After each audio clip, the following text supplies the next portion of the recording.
As the sun rose high, the gate finally opened. But it wasn't the energetic dad she saw every day. He walked in looking more exhausted than ever, his steps heavy and his face worn out by the sun and wind. But what made Lily's little heart tighten was his right arm, a large dark purple bruise, raw and scraped, stretched from his elbow. "What happened to you, Daddy?" Lily's voice trembled. Her dad tried to smile. "I just had a little fall. Don't worry, Lily." But how could she not worry when her hero, usually so strong, was suddenly in pain? Quick as a squirrel, Lily ran to get the first aid kit.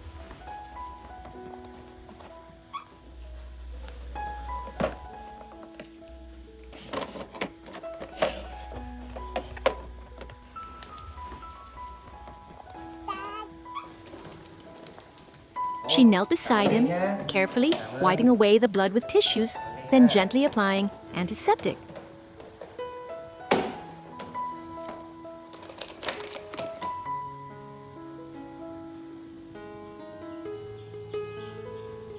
Đi lấy cho bạn tờ giấy đi. Giỏi lắm. Qua đây bạn. Mọi người ngoan nhé để bạn làm hết chưa?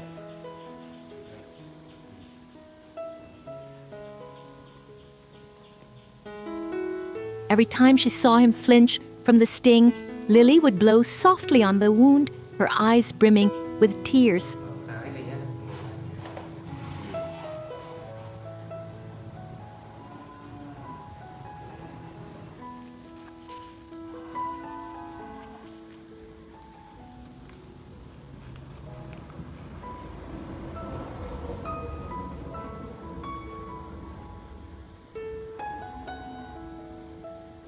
Sao nhé Linh nhé, được chưa?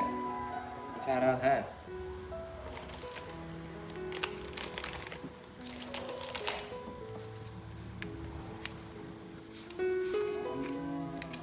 Này mình quấn xíu là mình đỡ như chưa đi ha.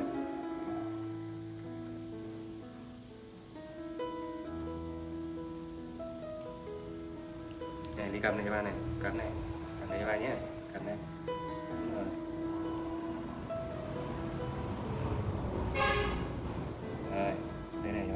Together, they wrapped the gauze, Lily cradling his arm as if it were a fragile treasure. Ngồi yên ha. Đúng rồi đấy. Cầm đây này đi, cầm đây. Cầm đây, đúng rồi, cầm đây. Cầm đây, đúng rồi, cầm đi.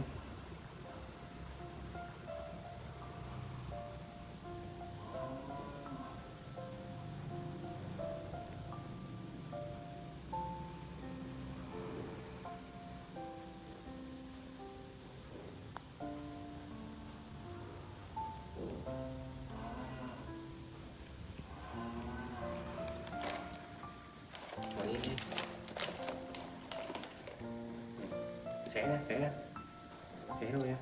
Xé ra. Đó. Thấy chưa? Đó.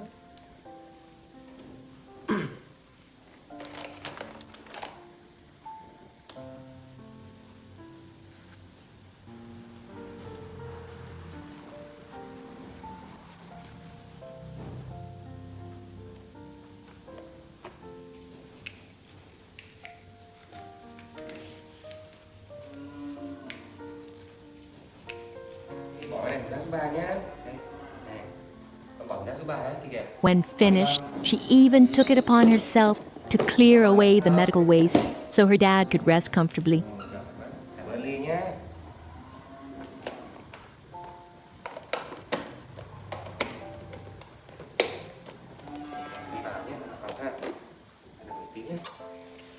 The two then went to the bedroom. She kept asking, "Are you very tired, Daddy? Please sleep a little."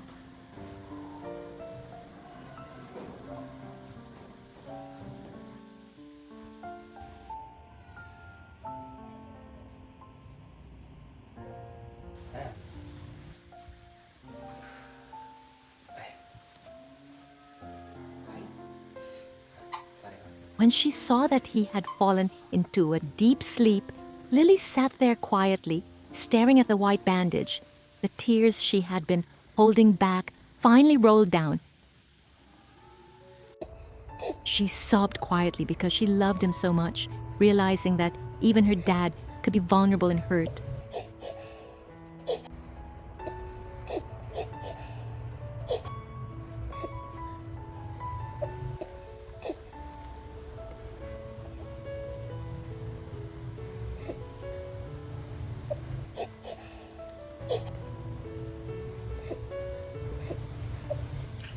The more she watched him sleep, the hungrier her stomach felt, and she thought her dad must be hungry too.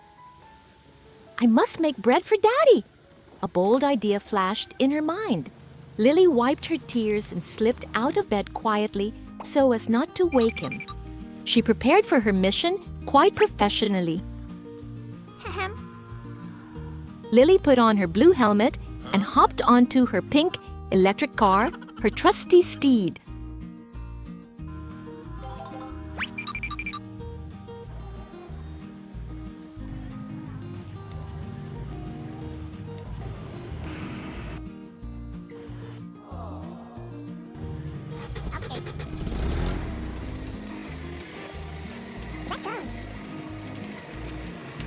The car rolled out of the gate, crossing the familiar village paths.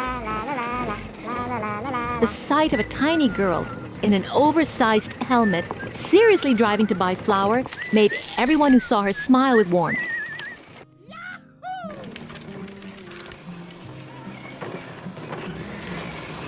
Her destination was the local grocery store.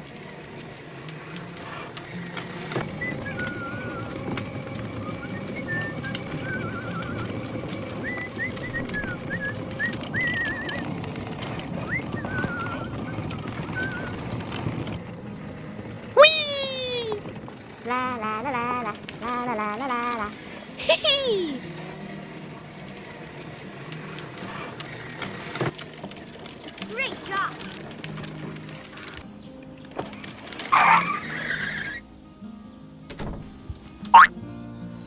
Hi!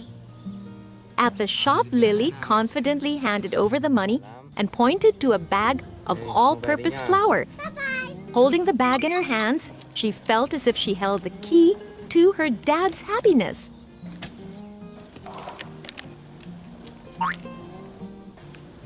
Okay. The pink car clattered back home, carrying all the love and determination of a devoted daughter.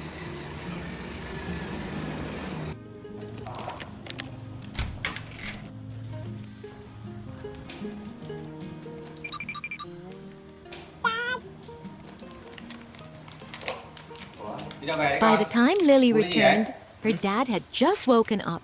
Seeing his little girl with a bag of flour and a dusty face but bright, sparkling eyes, he understood everything. Đi, ra đây bà làm bánh đi. Đi. The tiredness vanished as the two of them started working together. Đây con, đây. Đây, đây bà làm đây. Đây, đây, ngồi đây.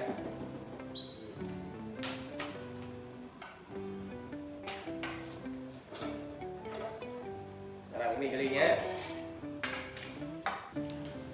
Chờ bà đi ha. Dad poured the flour onto the tray. Đây, cái này cái nào cho bà nhé.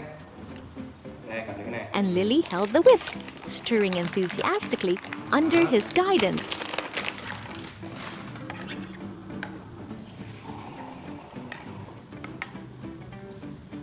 Đảo đi con. Đảo này đi con. Đúng rồi. Đảo đó. Đây. Cái giật đi cái mũi các bạn này. Trời. Các bạn quá.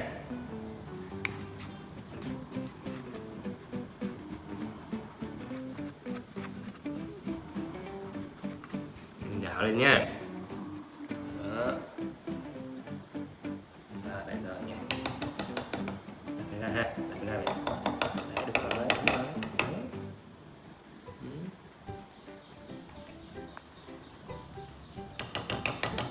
Rồi, đi các bạn.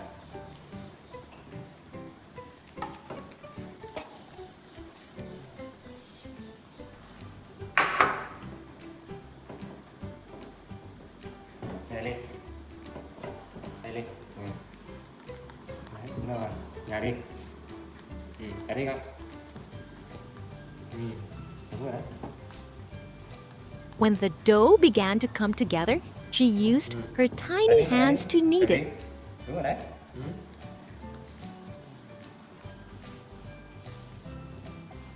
Cởi đi.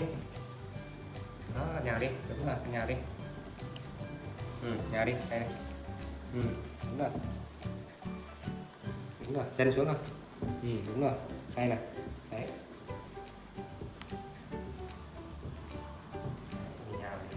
Nhào đây, thấy không? Này, thấy chưa? Thử đi, đừng nhào đi. Đúng rồi, nhào đi. Đúng rồi đấy. Rồi, cái nhào đi, con nhào vào đây. Nhào tí đi. Đúng rồi. Ui dồi, đúng rồi. Đúng rồi đấy, đúng rồi. Đúng rồi. Đúng rồi đấy. Đúng rồi. Nhào tiếp đi. Đúng rồi. Đúng rồi.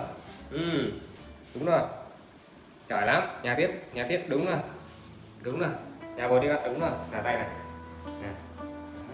Thấy không? Đây, đi. Nhấc lên. To make the dough chewy, Lily even used her little feet to press it down, then used her hands to lift the heavy dough and thump it onto the table. The sound of the dough hitting the table echoed happily in the kitchen, mixing with the bright laughter of dad and daughter. Làm nha. Cán nha. Cán đi. Đúng rồi, đẩy đi. Đẩy đi. Đây, đẩy đi. Đây. The rolling process was a real challenge. Lily used a wooden rolling pin, using all her might to push it back and forth until the dough was flat and even. Đẩy đi con, đẩy đi. Đúng rồi. Đẩy đây này. Rồi, đúng rồi. Rồi, đẩy đi. Giỏi quá. Đẩy tiếp đi con. Rồi. Đẩy đi. Đúng rồi, giỏi quá. Rồi, nhấc lên. Rồi, đẩy đi con. Rồi. Đấy, tốt quá. Tốt quá. Ăn đi con. Đúng rồi. Giỏi quá. Rồi, lùi lại tí. Đúng rồi, làm đi con. Đúng rồi. Ui, giỏi quá. Đây nè, mạnh nhá này. Anh cầm này. Đó. Ui dồi, giỏi quá. Giỏi quá. Nào, lại nhá. Nè, rồi, con lăn đi. Lăn đi con. Đúng rồi. Giỏi quá. Rồi, lăn vào đây. Ui, giỏi quá. Nào, lùi lại tí này. Đúng rồi. Được rồi. Đây. Rồi, cảm ơn Ly.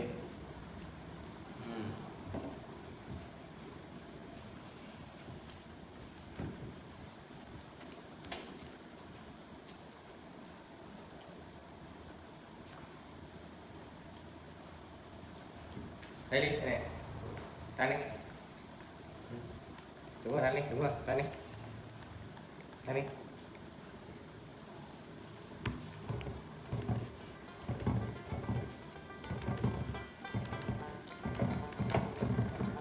Lan đi con, lan đi. Rồi. Đấy. Ở đây nha.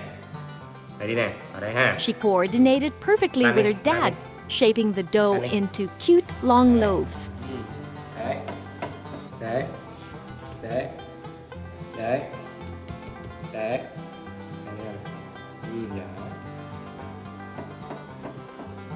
xem được không?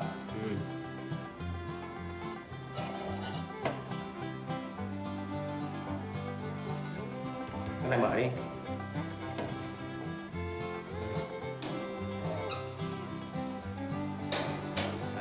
When the bread was ready for the oven, Lily closed the door herself, her eyes never leaving the misty steam inside. Rồi, con được rồi con, này được rồi đấy. Đi này. Dọn đây.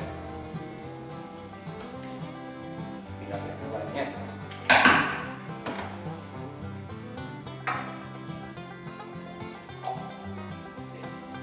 Cất đi nhé, chờ xin bánh được là làm nhanh.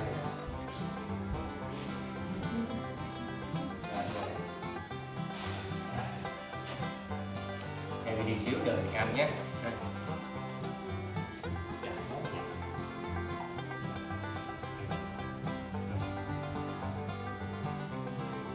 While waiting, she looked at her hands covered in white flour, brushed them lightly, her face radiant with the joy of hard work. Cái bột này, à đây, đây này, bột đi này. Thấy không?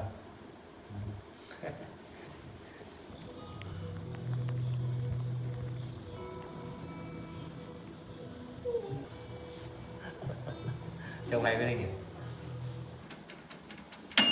Ding! The oven signaled the bread was done. A warm, delicious aroma filled the small kitchen. Bánh ha.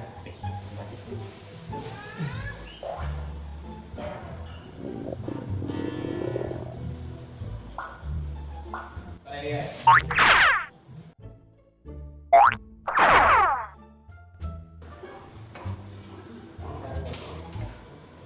Bà đây, bà đó. Đấy, nóng. Dad helped Lily take the hot tray out. The golden, crispy loaves were a testament to the love and effort of both dad and daughter.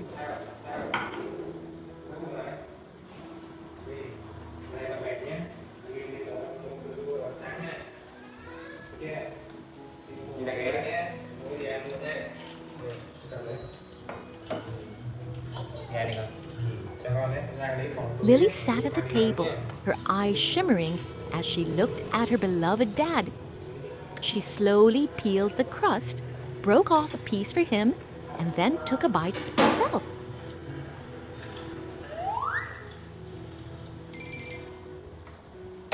Được không?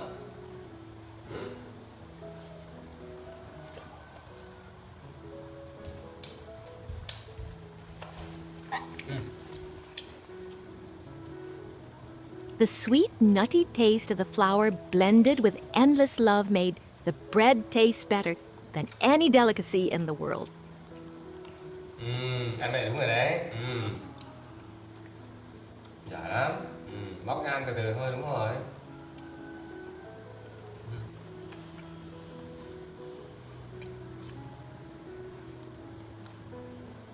They sat there sharing every last crumb, forgetting the pain of the wound and the exhaustion of a long day. Ăn hết đi con. Đây ba mẹ Ly nha.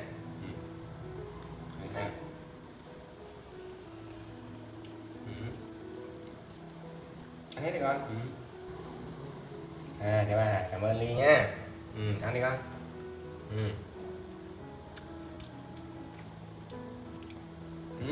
Ngon quá ha. To Lily, today wasn't just about making bread. Ăn đi con. It was the day she learned how to love and protect the most important person in her life. Được không?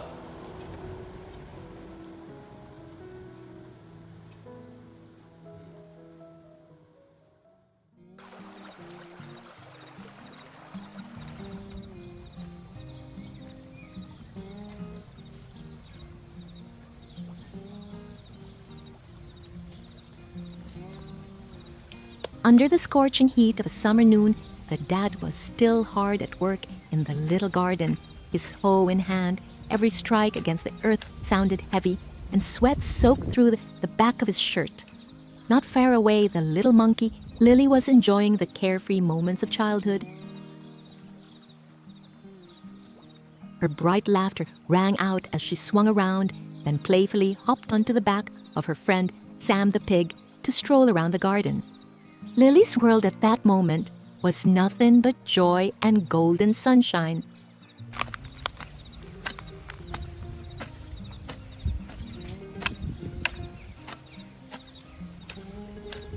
As the sun grew more intense, it drained the last of the dad's strength. Dad. Ngồi cho cẩn thận nha.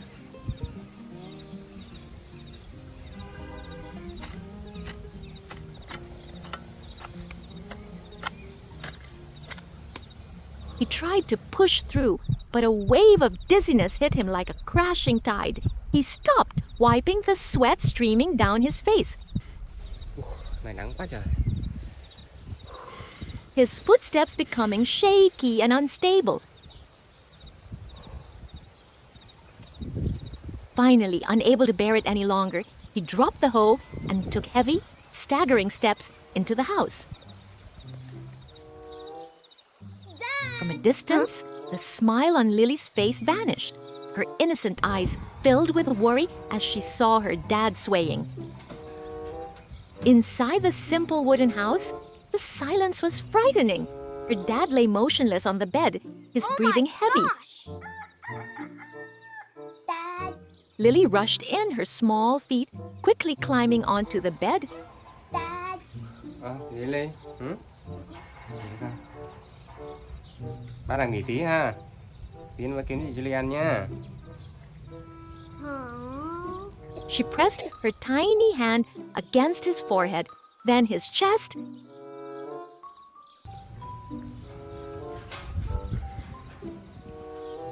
He was so hot. His whole body felt like burning coal. Lily's little heart tightened with fear.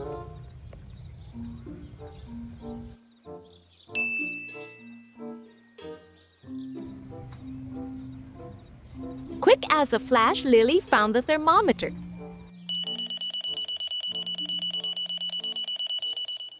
The numbers signaled a high fever.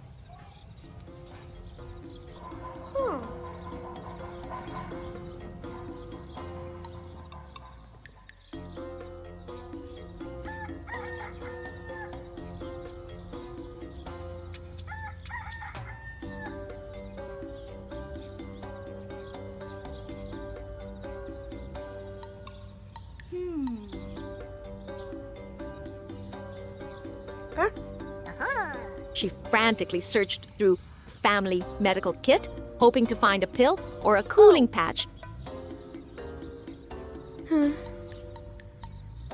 But the box was empty. Panic began to creep in.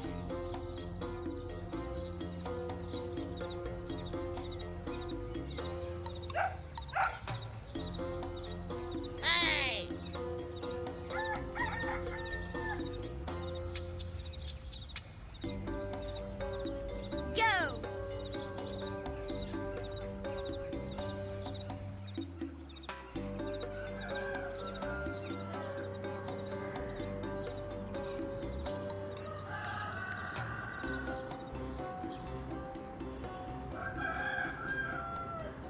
Lily ran to her piggy bank, her own little bank.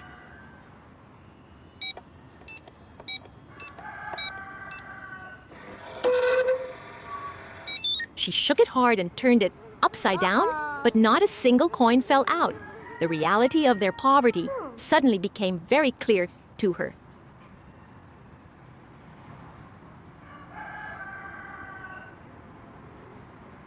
How can I save Dad? Lily looked around in despair. Suddenly, her eyes landed on the corner of her study desk. There sat her white laptop, her most precious possession, her best friend that she always cherished. Lily looked at the laptop, then back at her dad, groaning with fever. There was a moment of hesitation, a pang of regret, but her love for her dad won over everything. With determination in her eyes, Lily hugged the laptop tight.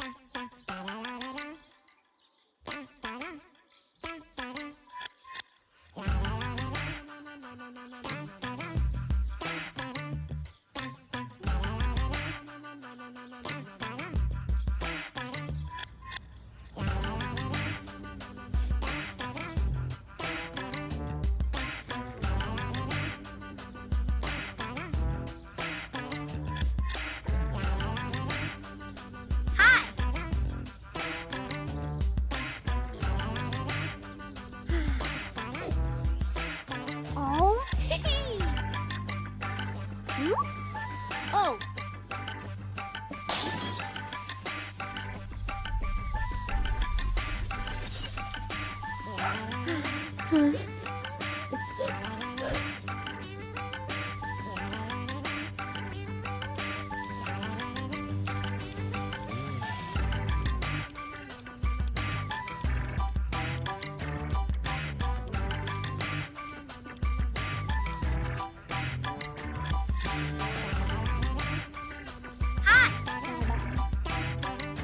At the scrap dealer shop, Lily held out her favorite toy.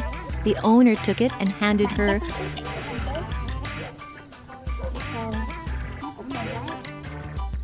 a small amount of money. Even though she knew it wasn't much, to Lily at that moment, it was a fortune. It was the hope that her dad would get well. Cảm ơn nhé. Tạm biệt. Clutching the small bills in her hand, Lily urged Sam to run as fast as he could to the grocery store.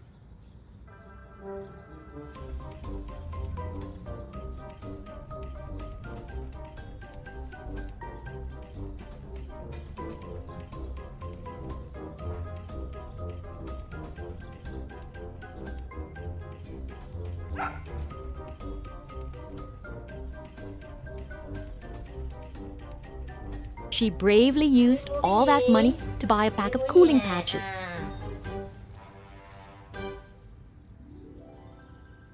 Rồi đây, quà của Ly nè. Rồi, bye Ly nha. Bye bye.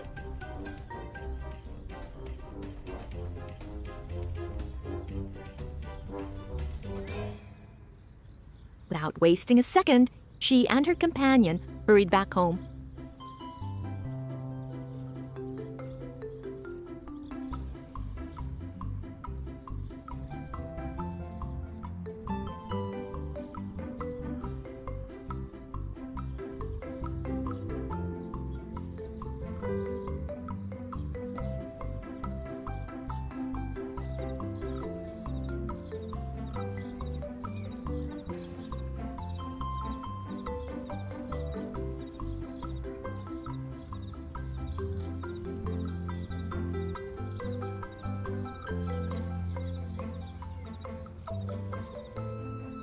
Back at the house, seeing her dad still unconscious, Lily's hands trembled as she tore open the packaging. Ô, mua gì cho ba đây? Mua gì đấy? Xem nào. Ô, trời ơi, sao biết là mua cái này đi? Sao biết mua cái này hay à? Đây bà thấy ha. Ồ, đúng rồi. Cái này á, cái này biết làm gì không? Cái này để dán đầu nè, dán đầu ốm nè. Thấy không? Ba hay dán cho Ly đấy. Thấy không? Nè. Đây này.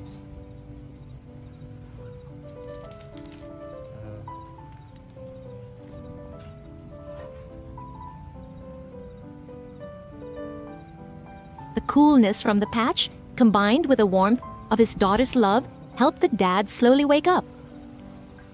Đấy, thấy chưa? Đi giỏi quá ha. Ly nhé.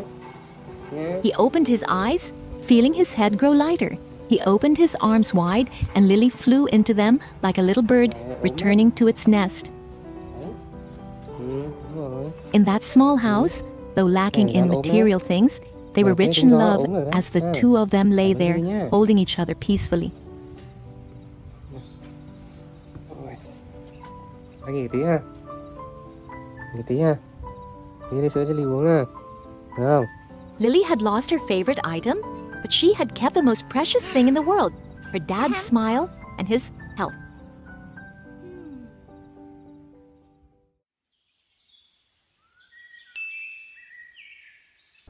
In a small room filled with the silence of early morning, Lily was sleeping soundly next to her dad.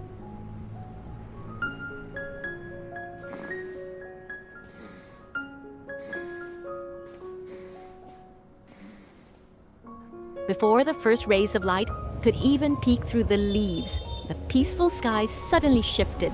Dark gray clouds rolled in, and soon the sound of rain began to pitter-patter on the green banana leaves in the garden.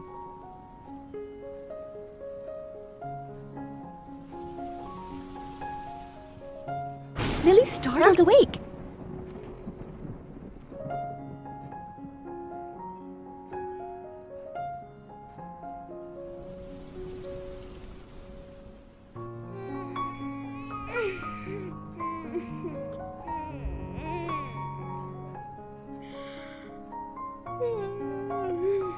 She looked over and saw her dad, still deep in sleep after a long, exhausting day.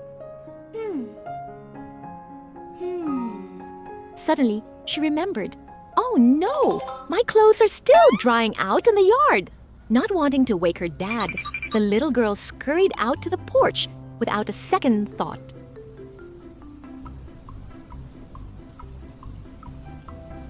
Oh.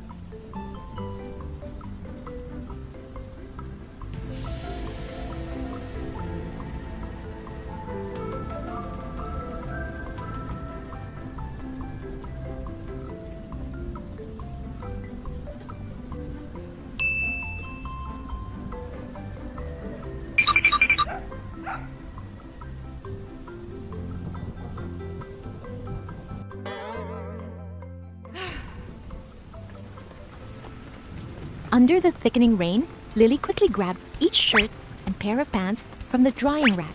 Her tiny hands carefully folded each item into the plastic basket, just the way her dad always did for her.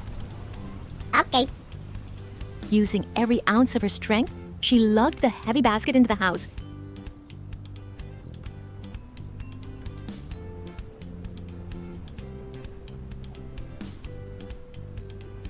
Feeling a quiet sense of relief that she had saved her dad's hard work before everything got soaked.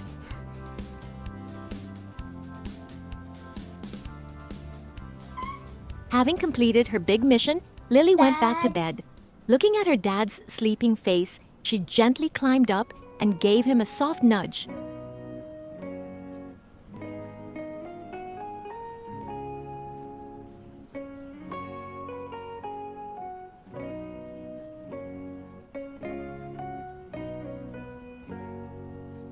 Her dad opened his eyes, still a bit groggy. Ly. Như trời mưa sao hả Ly? Trời mưa. But immediately bolted up to gather the clothes when he realized it was raining. Bà quên đồ của Ly mà kìa. Mưa ướt hết nhé.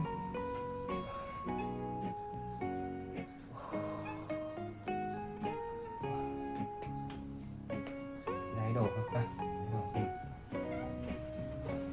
However, as soon as he stepped out of bed, he was surprised to see the basket of dry clothes already sitting neatly inside. May quá ha, chưa ướt nè. A happy smile spread across his face. My Lily has truly grown up. You are so smart, my girl. Sao? Đói bụng chưa? Ba làm đi cho Ly ăn nhé. Ly giỏi quá nhỉ. Đấy, đủ đồ nè. Giỏi quá ha. Đi, đi ba làm cho Ly ăn nhé. Làm ba ăn ha. To reward her, he led Lily into the kitchen. Anh ấy gọi ba dậy hả? Vừa gọi ba dậy ba làm được chưa? Đi vào đây ba làm cho Ly ăn nhé. Được không? The small kitchen that morning became livelier than ever.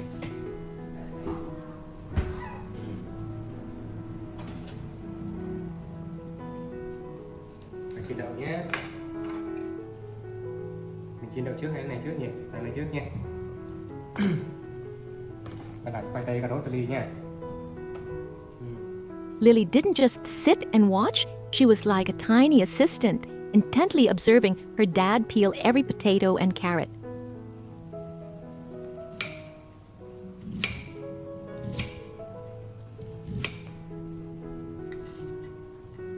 Nằm đây ha. Rồi tí luộc nhé. Hai con mình ăn nhé.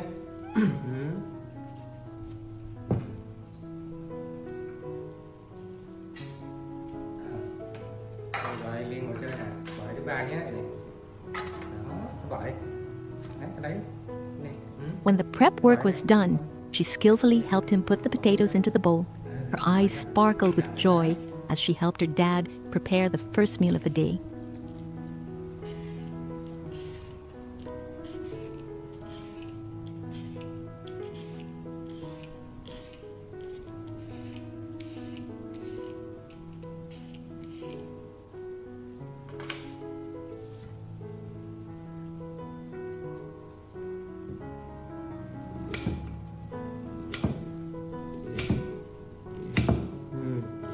Đi gọi thứ ba đi, gọi thứ ba đi, gọi đây này.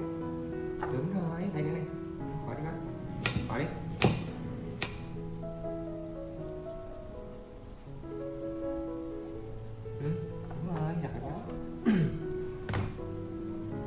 chiên nhé.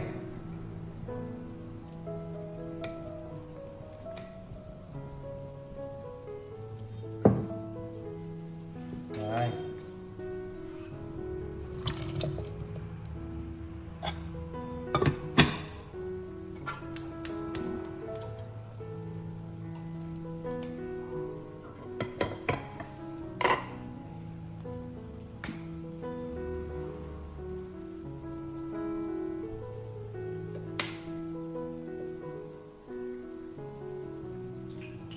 Bài chiên đậu ấy. The sizzling sound of tofu frying in the hot pan and the aroma of boiled potatoes and carrots filled the air.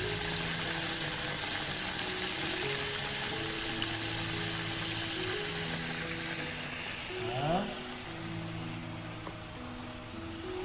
Thì nó có đồ ăn ngon nha, thấy không?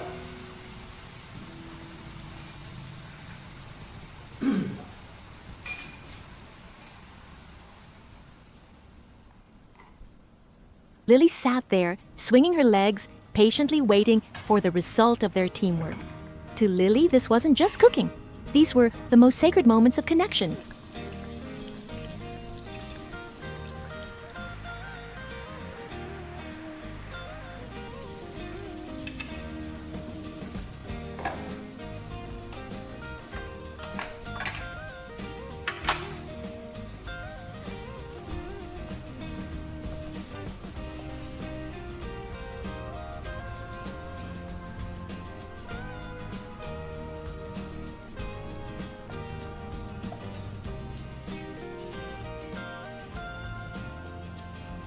Finally, a colorful tray was served. The white of the rice, the bright orange of the carrots, and the golden brown of the fried tofu. Đây là mình chiên ha.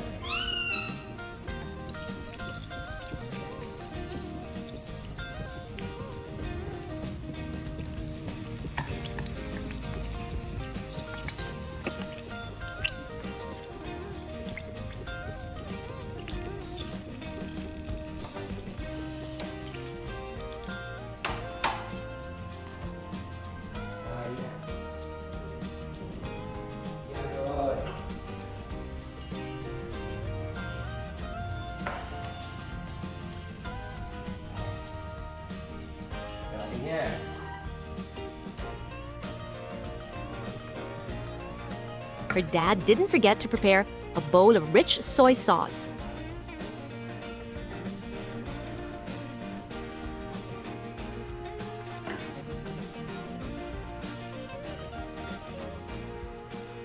Đây, có thêm tí tương xì dầu cho nó chấm rất là ngon ha. Đây, lấy cơm ra đi nha.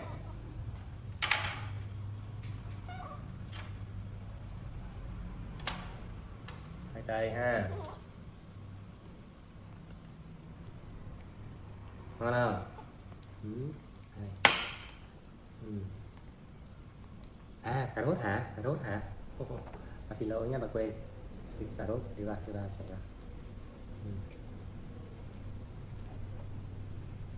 Sẽ nhỏ cho đi để ăn nhé.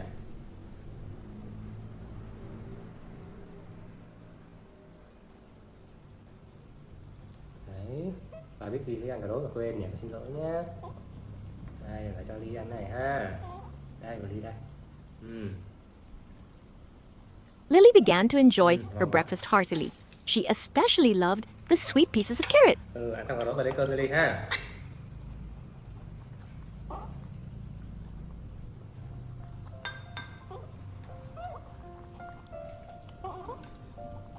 Ngon quá hả?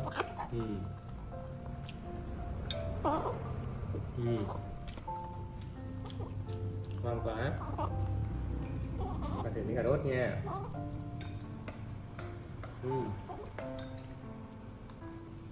Cho miếng này. Ly ăn này không? Thử này không? Được cái đi. Đây, cho Ly thử miếng nhỏ ha. Đi ăn thử đi. Ăn thử đi. Cho Ly ha. Rồi đi đây. Ly thích ăn cái này hả? Ăn bỏ đây ha. Đây, cái nào thích ăn bạn bỏ đây cho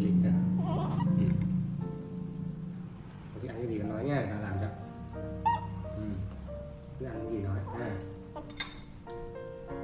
À. Seeing his little girl eating so happily, her dad gently cut the pieces even smaller so she could eat more easily.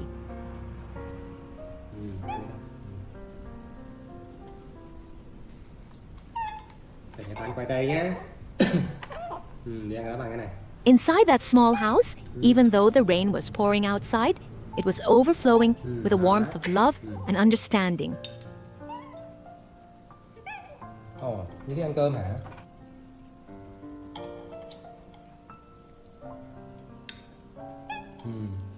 Tôi vẫn yêu thích cái ly này nhỉ. Cơm ngon ha.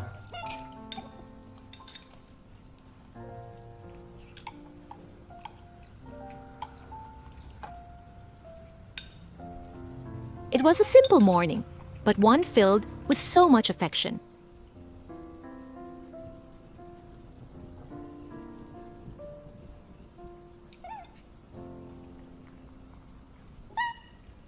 Đây là cái này ha.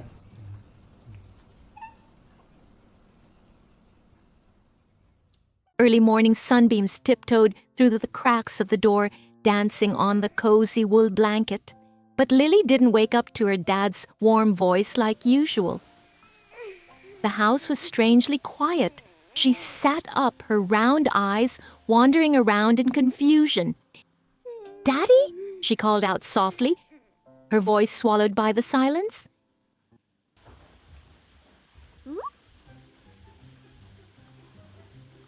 Lily pitter-pattered out of her room, her bare feet touching the cool tiled floor.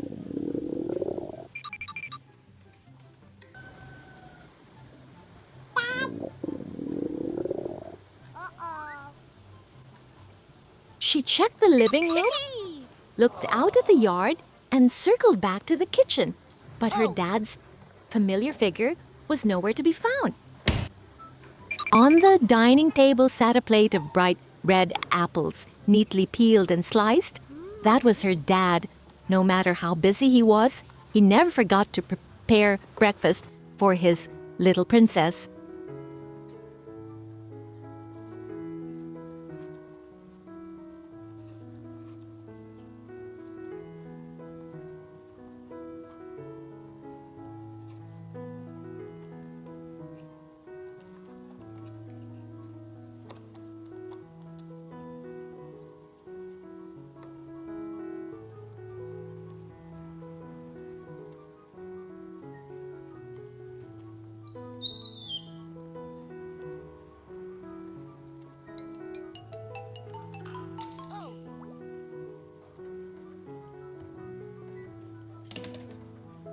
Okay.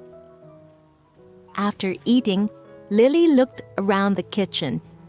She noticed thin layers of dust on the shelves and a few shirts that hadn't been washed, yet a strong sense of determination sparked inside her. Today, Lily will take care of Daddy. She began her work like a little helper from a fairy tale.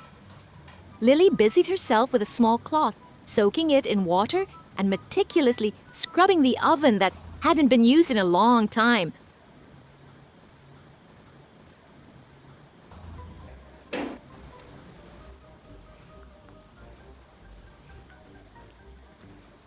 Her tiny hands moved rhythmically, wiping again and again until the glass door sparkled like a mirror.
She didn't shy away from any task, from tidying the kitchen shelves to gathering all of yesterday's laundry for the washing machine.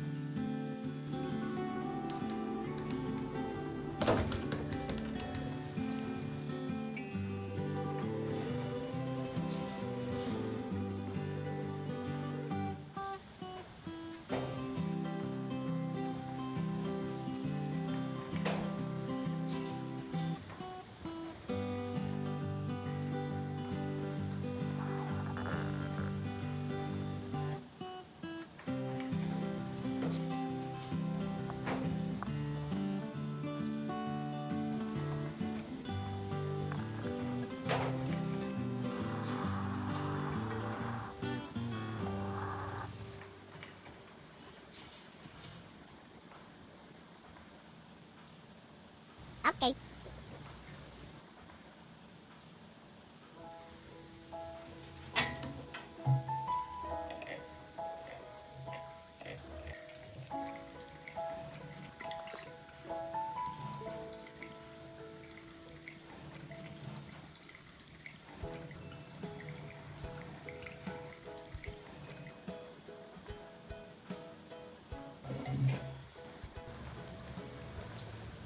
Lily felt like she had grown up instantly, each step filled with a quiet pride.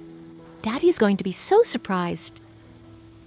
When the work was done, Lily curled up on a beanbag chair, her eyes fixed on the gate, waiting and hoping her dad would be proud to see the house so sparkling clean.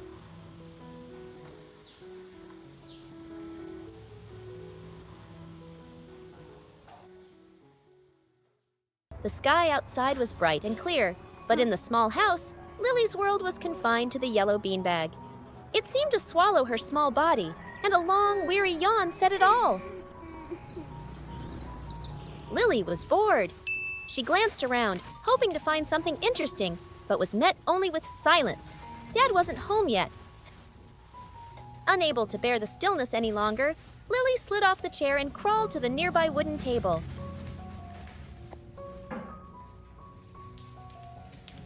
And there it was, the treasure for moments like these, the TV remote. A glimmer of joy sparked.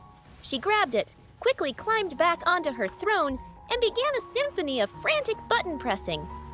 Channels flickered one after another, and vibrant images and sounds danced across the screen.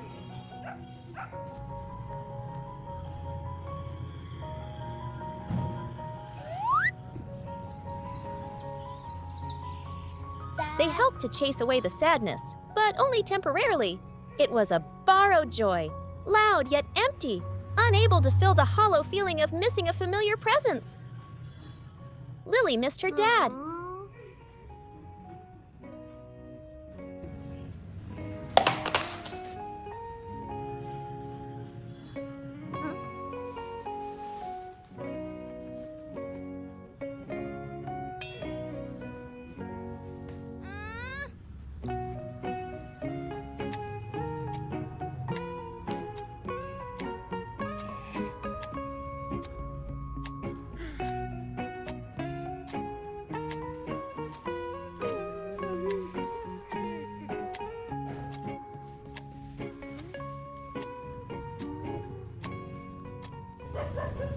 Suddenly, the familiar roar of a motorbike echoed from the gate. Lily's eyes lit up. Tossing the remote aside, she shot out the door like an arrow. Sao rồi? Dad was home. The dad smiled kindly and handed his little daughter a bag of fragrant oranges. Đưa trái cây cho đi. Lily sniffed them with Bà trèo delight sen thấy and có lần then đi. took a gentle bite of the peel, Ủa. an act that was both No, no. curious and endearing. Cả nhà ăn nhé. Đi nào. The adventure of the dad-daughter duo was about to begin. Oh my gosh!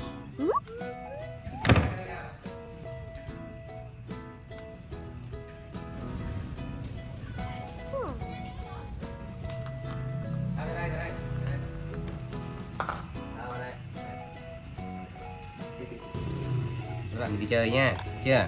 Rồi có đội vào đi, này. Có đội đầu đi, đây. Đó, đội lên.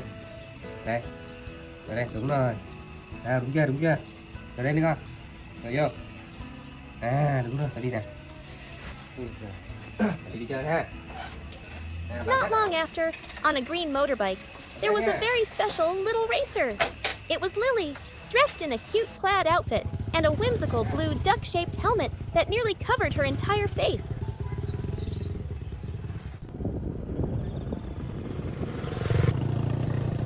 With a steady hand on the handlebars, Dad drove Lily along a winding red dirt road, flanked by lush green rice paddies. Đi đã. The wind sang in her ears, and Lily felt as if she were flying.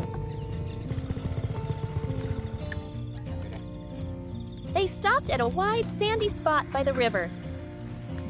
Đi chơi nhé. Đi lên cây chơi kìa, thấy không? Được không? Đi chơi lên cây nhé.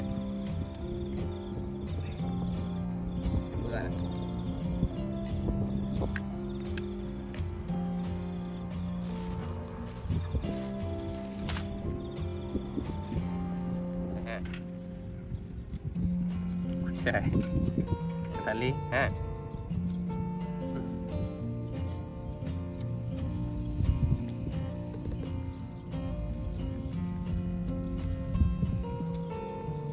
Dad carefully peeled a juicy orange, segment by segment, and fed it to his little girl.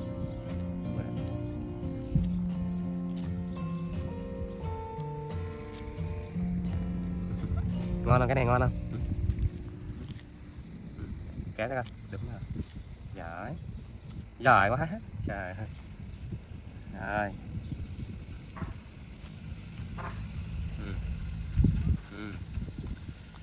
Ngon quá hả? The sweetness of the orange, mixed with her dad's love, made Lily feel like it was the most delicious food in the world.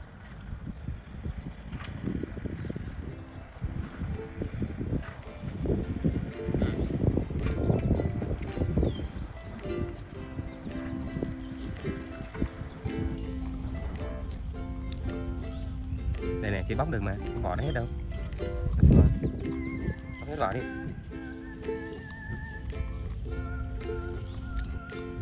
Hay đi ra kia chơi, lát ăn tiếp nha. Đi con đi chơi kìa. Đây kìa. Re-energized, she playfully scurried up a nearby tree, showing off her expert climbing skills.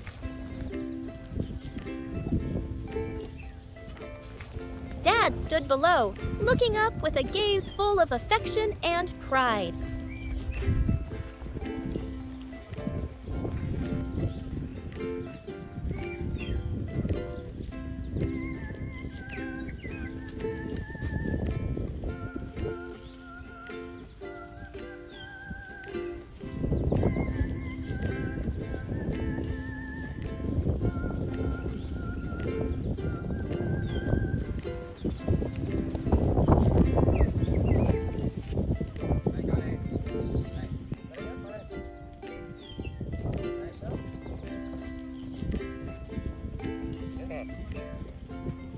Sau đi chơi tiếp nha.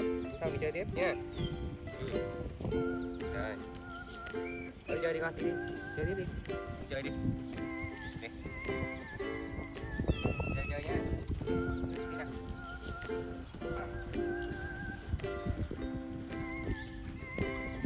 Chơi chơi nha.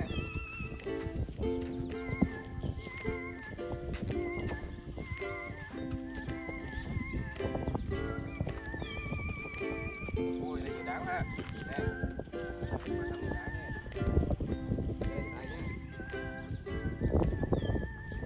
Before heading home, They went down to the riverbank to splash in the water and wash their hands and feet.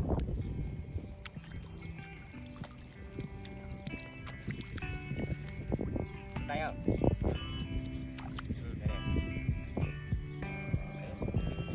Lily's clear laughter echoing across the peaceful landscape. Rồi, đứng thẳng nha, đúng không?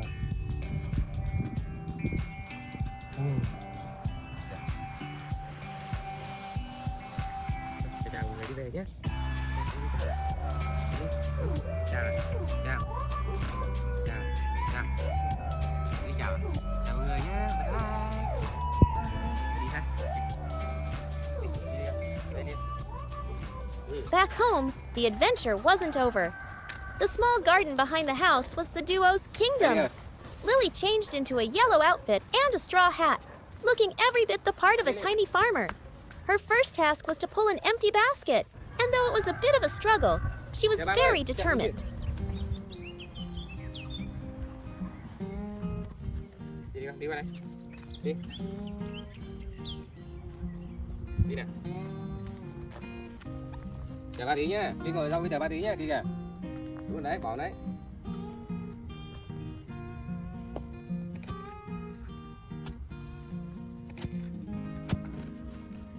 As her dad began to plant seedlings, Lily sat beside him, watching his every move like a model student.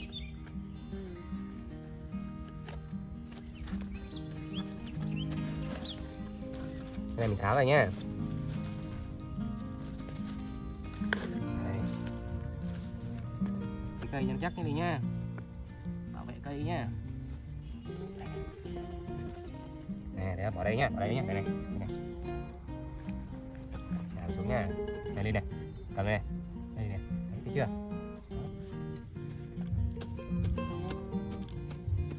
Then, she too rolled up her sleeves, using her tiny hands to pack soil around the base of the plant, patting it down a few times with a very serious expression.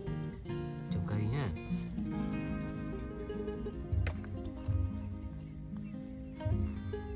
Đây, mình đào lại nhá Linh nhá. Rồi, cái kia. Đứng lên con, đứng đây này. Xem này.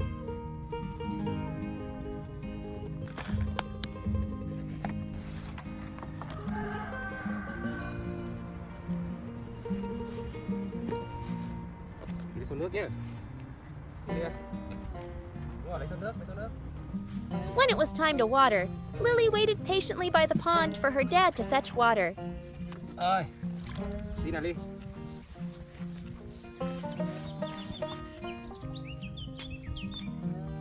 Nhanh nào đi. Ui. Đi nha vào dưới nào. Đi lên. Đi nha. When the blue watering can was handed to her, she helped her dad carefully water each pot, sharing every cool drop. Rồi. Rồi nhá, bây giờ mình đi qua hái rau nhá. Đây con. The most exciting part was harvesting.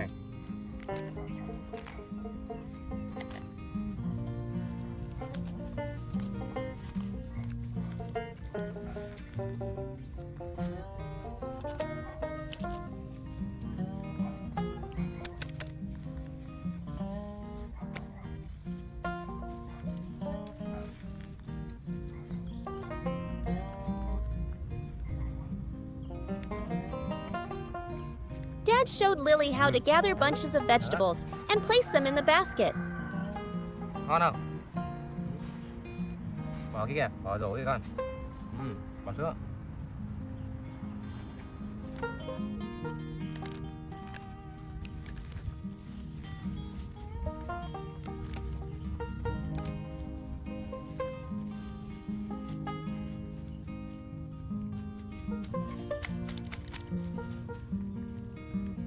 Mình nhặt sạch mấy cái gốc dưới đi nhá, cho nó đẹp nhá Linh nhá. Chưa? Rau sạch đẹp người ta trả với cả giá cao chưa? Bỏ nữa, đây con cầm cho ba nhé. Được chưa? Này. Đây, cầm đây. Con bỏ kia cho ba nhé. Kia, bỏ kia. Đúng rồi, giỏi lắm. Tiếp ha.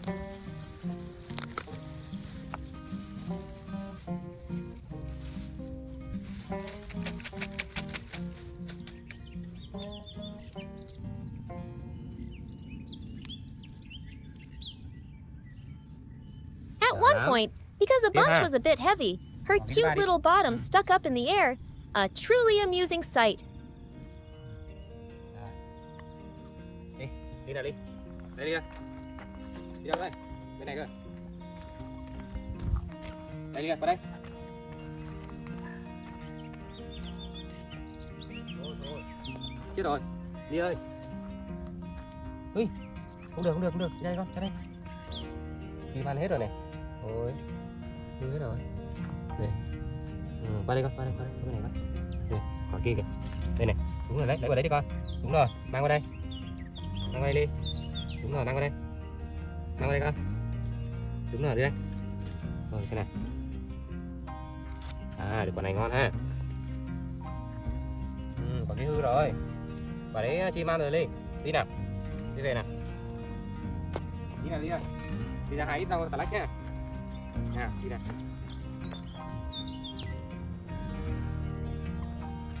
Wow, rau tốt chưa gì. Đây. Chuẩn bị rau đây nữa nhé.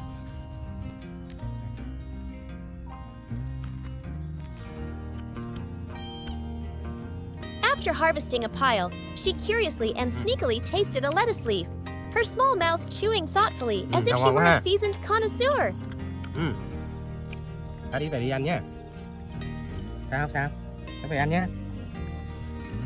From picking ripe, red tomatoes from the vine to selecting the freshest lettuce leaves, wherever Dad was, his diligent little assistant Lily was there too.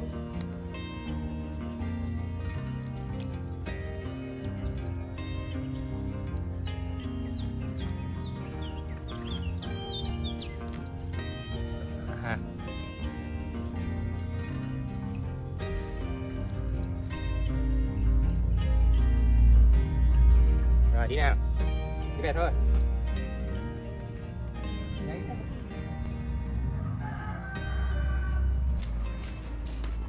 After a busy afternoon in the garden, Lily returned to the beanbag.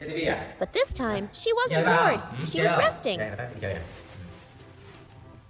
Đi chơi không? Đi, chơi ha. Lấy mũ đi, lấy mũ. Seeing that his daughter seemed tired, her dad swooped her up, gave her a gentle kiss on the head, and suggested, "Let's go to the market, Lily?"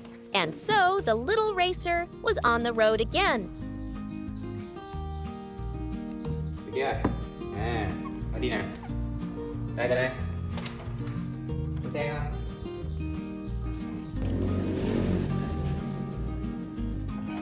Đứng lên con. Chỉnh lại mũi Ly nè. Thẳng nhé. Đúng rồi.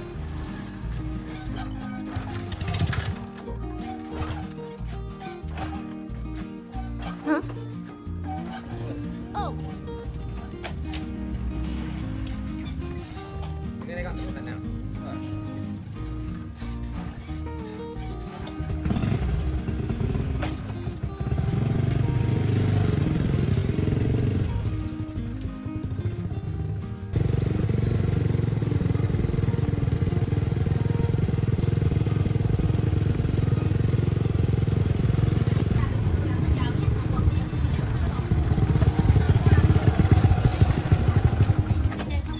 Cùng mua trái cây đi.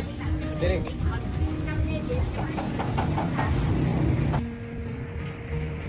the fruit stall at the market was a vibrant world of color and fragrance. The smells of ripe mangoes and sweet jackfruit mingled in the air. Lily was given an important task, to be the fruit selection expert. She walked back and forth, examining and pointing, helping her dad choose the juiciest tangerines and a watermelon that she deemed the very best.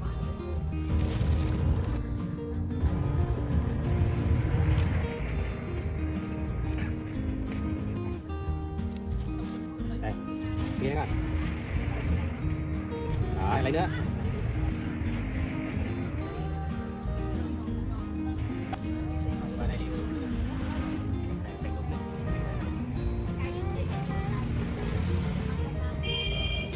Vào đây nhá. Xanh đúng đấy. Làm một tí nhé, ngon hơn nhá.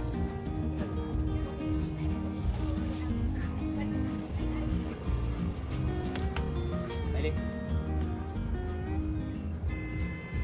Rồi,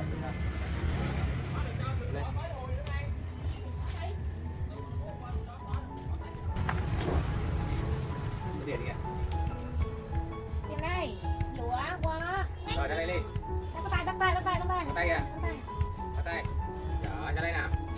Sao lại ngát rồi. Leo. Rồi về nhé.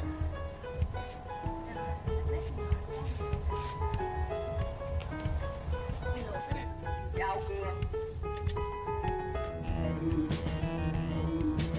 Về nhé.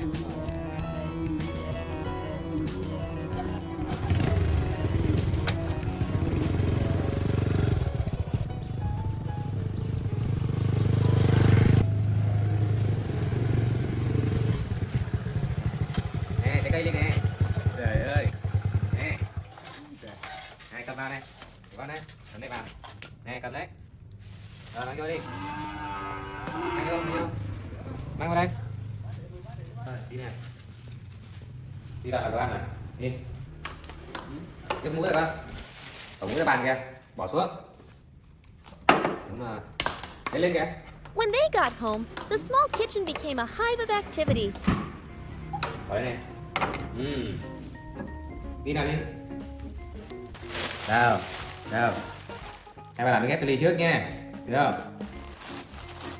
Thích gì thấu lắm đúng không? Nào, qua đây ngồi con. Đến ngồi đi. Giỏi lắm. Đây. Tuyệt vời đúng không Ly? Nào, tiếp tay nào con.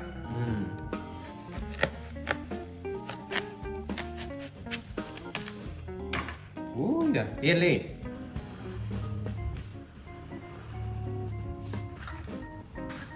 Này bỏ rác nha. Cái này bỏ dưa nha. Nào. Dad cut the watermelon, and Lily became the sous chef, concentrating on the task of removing the rind from the bright red Đây nữa Ly, pieces. bỏ đi con. Đây nữa. Đây nữa con. Đúng rồi. Đây con. Bỏ đi, bỏ đi. Bỏ đi con.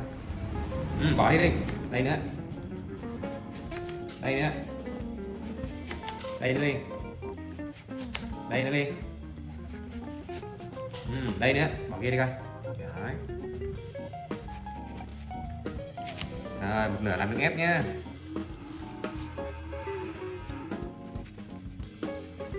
Bỏ kia Ly ơi. Bỏ kia đi con. Đây, cho Ly miếng nhỏ nha.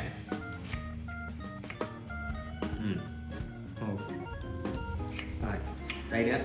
Đúng rồi, cái này của Ly. Đúng rồi, giỏi quá. Đây nữa Ly, bỏ đây con. Đây nữa. Đây nữa. Giỏi quá. Đây nữa Ly. Đây nữa. Giỏi, đây nữa. Giỏi quá. Đây nữa Ly. Giỏi, đây nữa. Đây nữa. Giỏi. Ui, Ly giỏi quá. Đây nữa Ly. Đây nữa. Giỏi, cái này của Ly ha. Ăn xong đi rồi bạn làm tiếp nha. Được chưa? Hết chưa? Đây nè. Đây nữa. Đây nữa con. Đây nữa.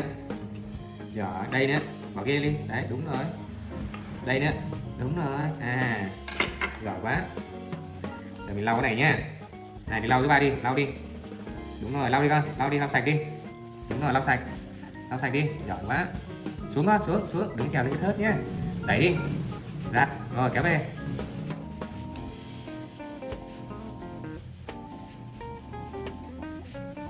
Đấy, đúng rồi, giỏi đi bạn ạ. Cảm ơn Ly nhé. Rồi, Ly bỏ vào kia đi, bỏ kia. Đúng rồi. Rồi, để ba lấy máy nhá. Rồi, Ly giúp ba hả? Biết ngay mà. Đây Ly. Ly cầm bỏ đi cho ba nè. Giỏi, nữa nè. Bỏ cho đúng rồi, nữa nè. Ui. Bỏ đây nhá. Đúng rồi, bỏ đây con. Bỏ đi. Đúng rồi, nữa đi. Nữa. Nữa. Nữa. Đúng nữa nè. Nữa nè, một cái nữa nè, một cái nữa. Một cái nữa. Cho một cái nữa đi, một cái nữa. Một cái nữa đây con. She watched the blender with curiosity, and when her dad turned it on, she was thrilled to see the watermelon pieces dance and turn into juice.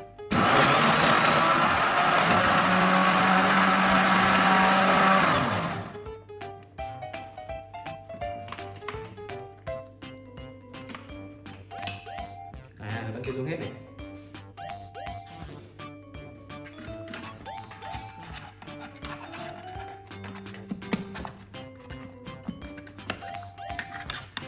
Rồi xuống hết đi nhá.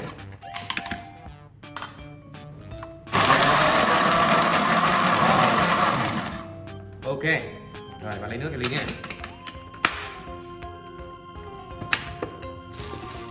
Rồi Ly ngồi đây chờ đi. Ngồi chờ đi con. Đây.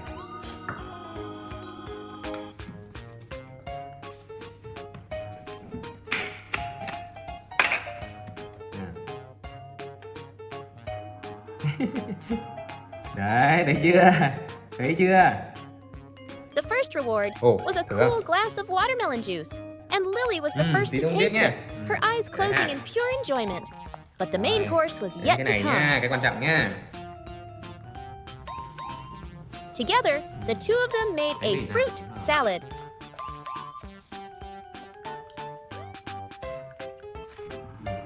Đúng rồi, chờ tí nha.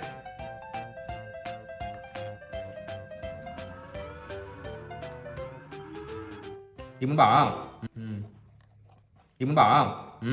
Đây Ly này, cầm đây, bỏ đây này con, cầm đây này. Lily helped put sweet tangerine segments and juicy longans into a hollowed out watermelon half that served as a bowl. Đúng rồi. Đây nữa. Nữa đi. Giỏi, nữa đi. Giỏi lắm. Nữa. Đúng rồi. Đây nữa. Đây nữa ha. Đây nữa. Giỏi rồi.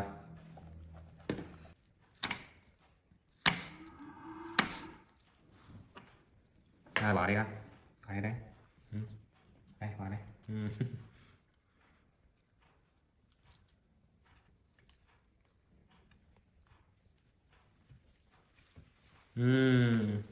Cam muốn ăn lắm cả. Còn sữa chua nữa mà. Đây này.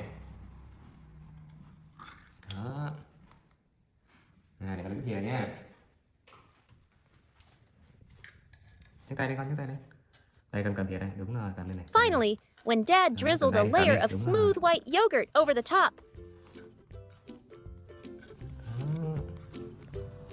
A colorful work of art was complete. Nhìn cái nước miếng được rồi. Đó, ok. Bây giờ ăn thôi nhé, bắt tay cái nào, bắt tay nào. Tốt quá. Đặt đi này.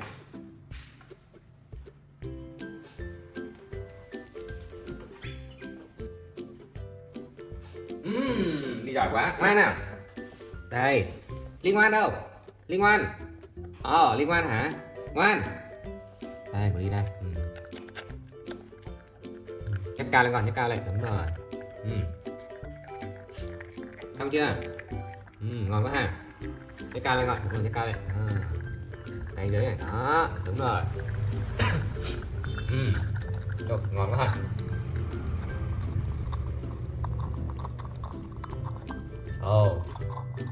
Hết chưa, hết chưa? Hết luôn nào.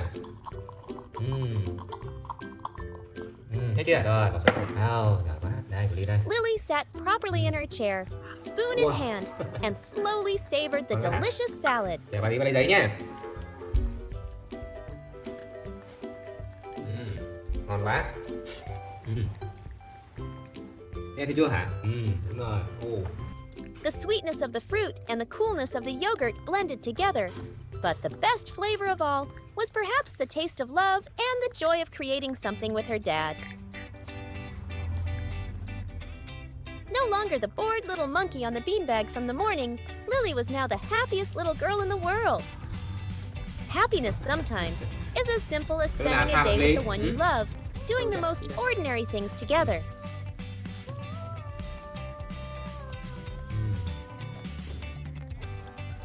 Ngon vậy. Nào, để lau này. Cho xà láng đi ha. Ăn xà láng luôn. Đây ha. Đây được đấy này.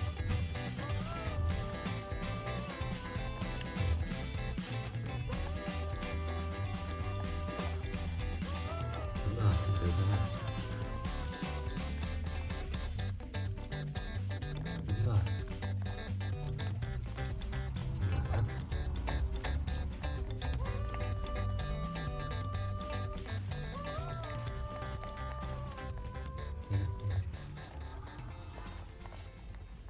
One weekend morning, Lily sat with half-closed eyes in front of the TV, engrossed in a colorful shopping program.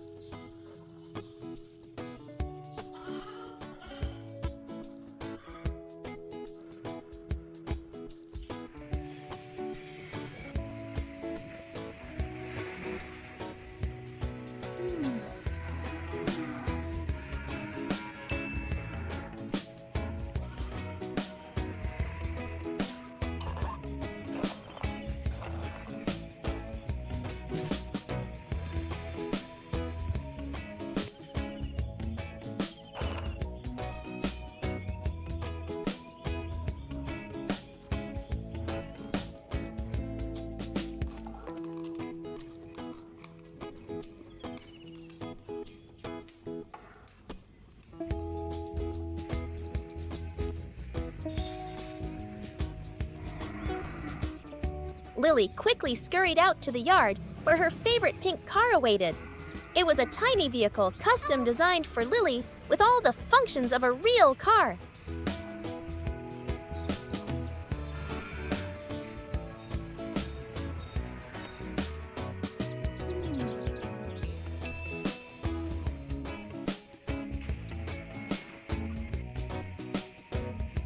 She quickly ran back inside the house, grabbing her familiar shopping basket. Though not very large, this basket was big enough to hold the spoils of a small shopping trip. With her basket ready, Lily eagerly returned to her pink car.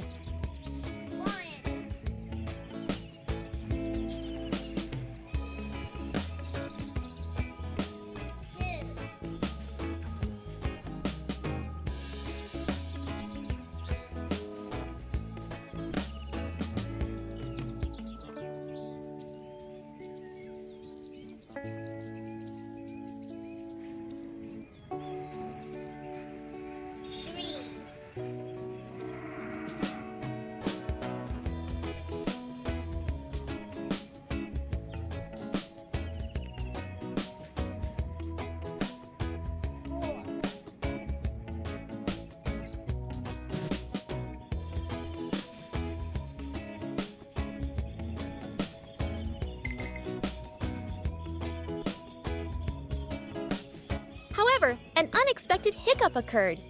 When Lily tried to start the car, it suddenly went silent, not budging.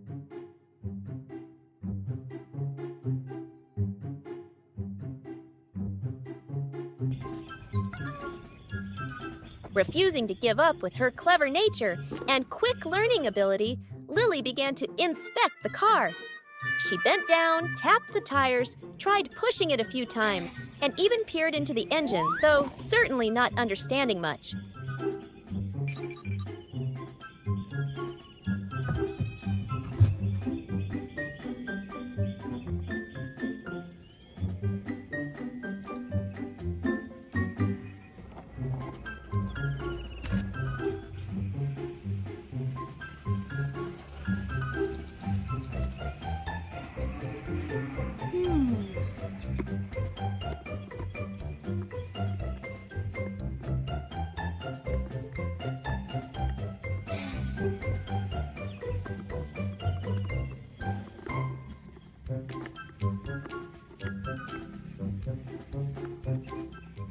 After a while of serious tinkering and repairing, finally a small click sound rang out, and Lily's beloved pink car started up again. Lily's eyes suddenly sparkled, and a radiant smile spread across her face.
And so, with her pink car successfully repaired and her shopping basket ready, Lily was able to continue her shopping journey. Even if only in the imagination of a little monkey, this journey showed Lily's adorableness, intelligence, and self-reliance, transforming an ordinary day into something truly special and adventurous.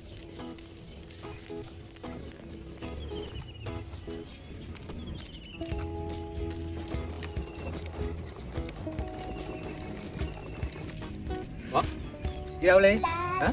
Đi đâu con? Ly, đi đâu vậy? Ừ? Đi mua đồ hả? Tao mua bánh cho Ly nè. Mua củ nè, bánh củ này thấy chưa? Đúng rồi, mua cái con thích nè. Tôi đi về ăn bánh nhá, thấy chưa? Này, tôi bỏ ở đây tí nhá. Hỏi đi nhá, đi về ha. Này, ba cái mua củ nữa này, thấy chưa? Tôi đi về ha.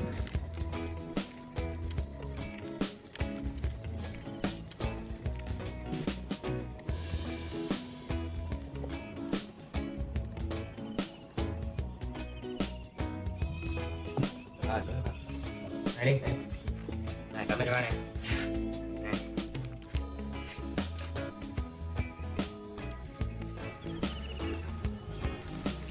Để ba đi nhé, tắt rồi hả?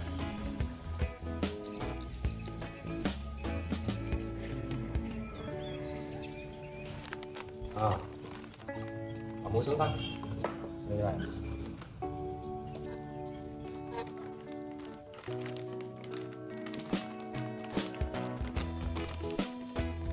Lấy đi. Đúng rồi. Bóc đi con, bóc đi.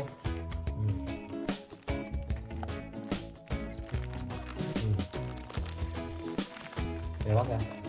Đi từ ly nhé.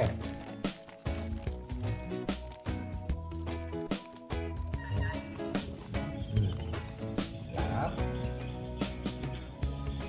Ngon quá ha.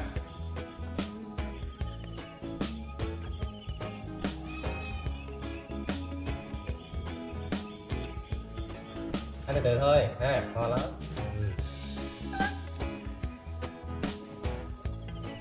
Phải ngon không nhỉ?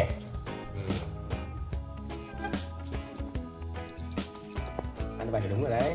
Ăn từ tốn vậy ha. Mới sửa xe xong rồi Ly. Đi sửa xe xong rồi hả? Đó. Đỏ quá nha, đi sửa xe luôn. Ăn hết không? Ăn ham quá ha.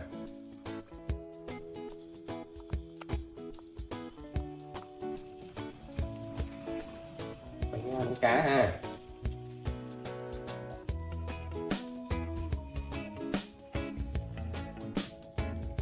Ăn xong chưa?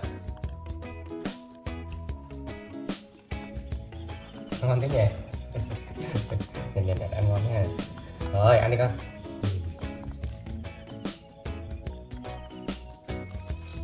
Hết rồi, tôi bỏ rác đi con, bỏ kia đi. Đấy.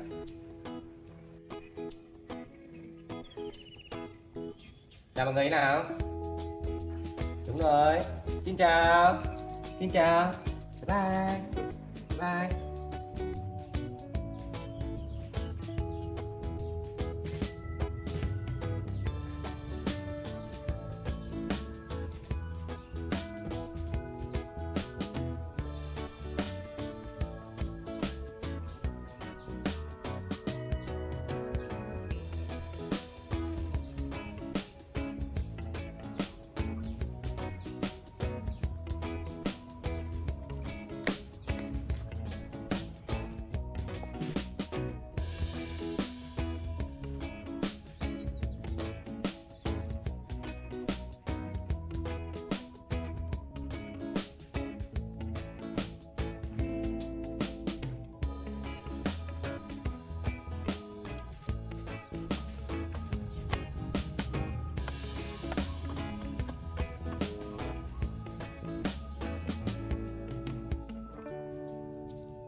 However, life isn't always filled with laughter. The video unexpectedly shifts to a more somber tone when Lily falls ill. The change in her usually bright eyes, her tired and lifeless appearance, brought a pang of sadness to viewers. This was the moment when her human companion's love and dedication shone through most profoundly.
Đâu đi hả? Đi đâu đây? Mang cái giỏ đi đâu đây? Đi lấy cái gì ăn hả?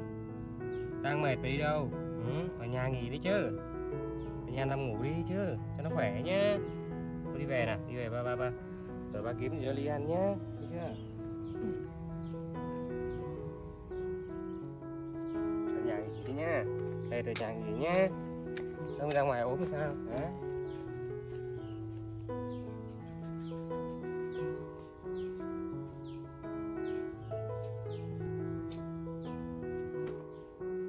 Ở nhà nằm nghỉ chưa?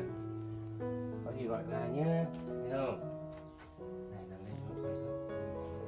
Đây, chân nào. Nằm nghỉ đi, chờ ba tí ba lấy thuốc cho uống nhá, được không? Nhá, chờ ba tí nhá. Tôi nằm đây nhá, để ba lấy thuốc cho Ly nhá, được chưa? Chờ ba tí ha, chờ ba tí, chờ ba tí.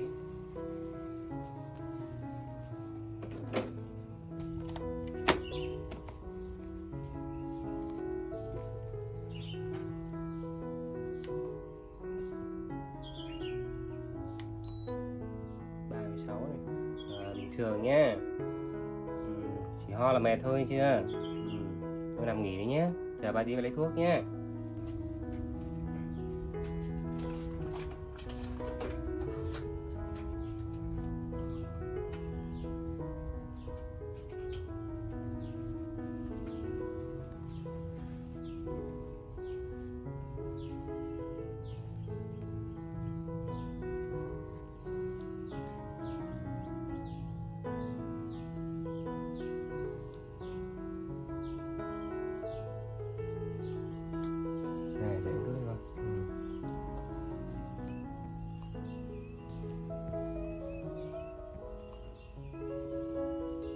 thêm ít nữa nhé. Nhé.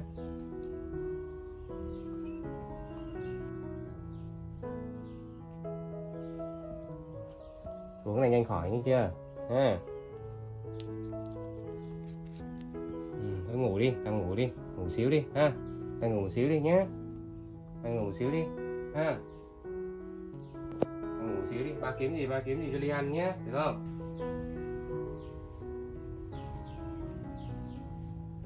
Nằm ngủ xíu đi con ha.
Dậy là Ly hả? Dậy nào con, chờ ba tí nhé. Ba cái lấy cam cho Ly này ha. Rồi tới đây ha. Trời ơi, sao đỡ mệt chưa? Con đỡ mệt chưa? Đỡ rồi hả? Thôi được rồi, ba lấy cam cho Ly nhé. Nhá. Nhá. Nhá. Nhá. Sao? Vẫn mệt à? Vẫn mệt à? Vẫn mệt à? Vẫn mệt hả? Hả? Hoa tí thôi nhỉ? Thôi được rồi. Đây, có cam cho Ly đây. Mới bất này, thấy không? Đấy. Giờ ngồi đi nữa nhé. Ba đi đây nhá.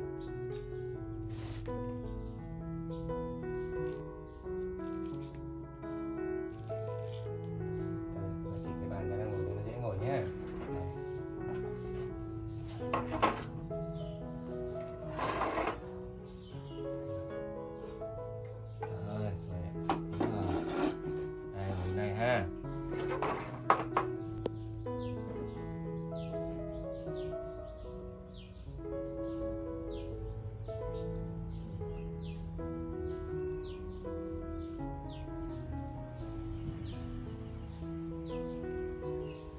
cao nó mọc khỏi nhé đi nhé. Đúng rồi đấy. Đó.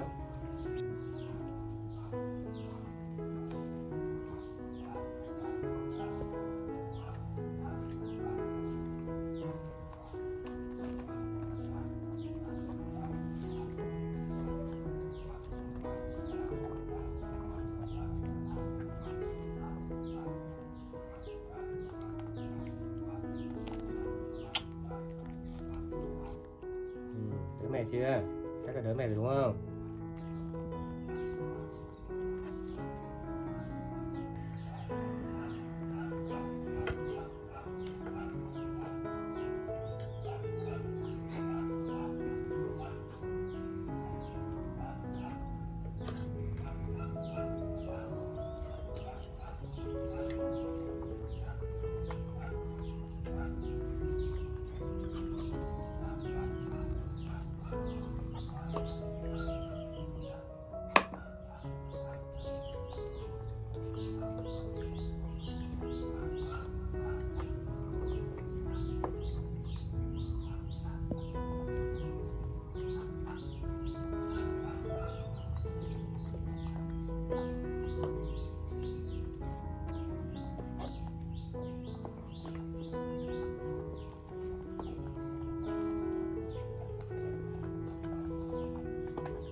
Chưa không Liên? Ngon không?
Đây nằm nghỉ nhé, được chưa? Được chưa con?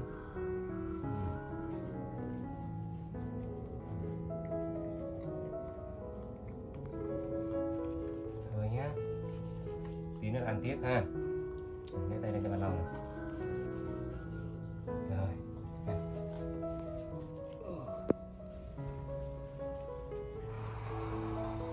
Đây đây.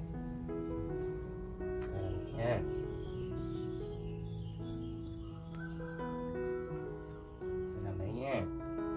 Nha.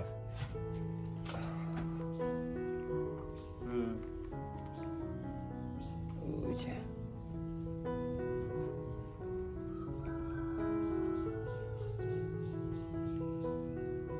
Con bò đi đó.